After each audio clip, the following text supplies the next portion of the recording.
ठाण्यातील मुंबई नाशिक हायवेवर cab car अडवून पोलीस और कस्टम पीछे से आ रहा है, आप गाडी रोको अशी बतावणी करत तसंच कॅब चालकाला आप गाडी बंद करे असं गावठी कट्ट्याचा धाक दाखवत 7 जणांच्या टोळीने भारतीय आणि परदेशी चलन असे 12,29,000 रुपयांची रोकड असलेल्या 2 बॅगा घेऊन पोबारा केला।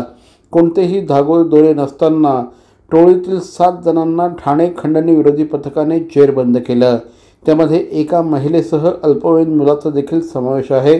अटकेतील टोळक्याकडून चोरीला गेलेली रक्कम तसंच गुन्ह्यासाठी वापरलेल्या गाड्या आणि गावठी कट्टा, जिवंत काडतूस, मोबाईल असा 21,97,000 रुपयांचा मुद्देमाल पोलिसांनी हस्तगत केला आहे। या गुन्ह्यामध्ये आतापर्यंत 21,97,000चा मुद्देमाल जप्त केलेला आहे। त्यामध्ये एक इर्टिगा कार, 2 मोटरसायकल, एक गावठी कट्टा आणि रोख रक्कम 7.5 लाख, ज्यामध्ये 1 लाख भारतीय चलनातील नोटा आहेत आणि 7.5 लाखाच्या दुबईच्या दिनार चलनाच्या नोटा आहेत। असा आतापर्यंत एकूण तपास सुरू आहे। याच्यामध्ये प्रेम हरचंदानी याला अटकपूर्व जामीन मंजूर झालेला जो मुख्य आरोपी आहे आणि ह्या एकूण 6 आरोपीपैकी नीता नावाची जी महिला आरोपी आहे तिनं या संपूर्ण प्रकरणाची टीप दिलेली आहे।